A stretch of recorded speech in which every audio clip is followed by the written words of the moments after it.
আজকে দিনটা ছিল শনিবার। অন্য দিনের তুলনায় একটু সকাল সকাল ওঠা হয়েছে। আসলে কাজ ছিল আমাদের একটু বাগডোগরাতে, তাই সকাল সকাল স্নান পুজো সেরে বেরিয়ে পড়লাম। সাথে ছিল আমার ভাই বউ। যেতে যেতে দেখো রাস্তার ধারে কত সুন্দর ফুল গাছটা, কি দারুণ দেখাচ্ছিল গাছটা। তো আমরা চলে এসেছি বাগডোগরাতে।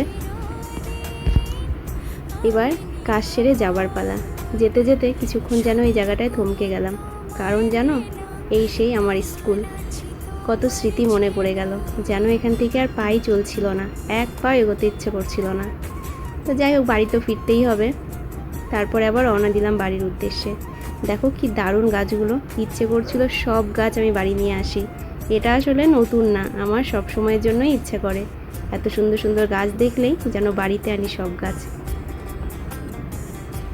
তো দেখো যেমন ইচ্ছে তেমন কাজ। এই গাছটা যাওয়ার সময় আমরা দেখে রেখে গেছিলাম, তখন একটা হলুদ ফুলও ফুটেছিল, কিন্তু আসার সময় দেখছি ফুলটা কেউ যেন ছিঁড়ে নিয়েছে। তো যাই হোক চলো, ফুল নিয়েছে তাই কী হয়েছে, গাছ তো আছে, গাছটা আমি তুলে নিলাম বাড়িতে গিয়ে লাগাবোর জন্য। আর এদিকে পেছন থেকে আমার ভাইও আমাকে চোর চোর বলছে, কারণ আমি রাস্তার ধার থেকে এভাবে গাছ কুড়োচ্ছি বলে।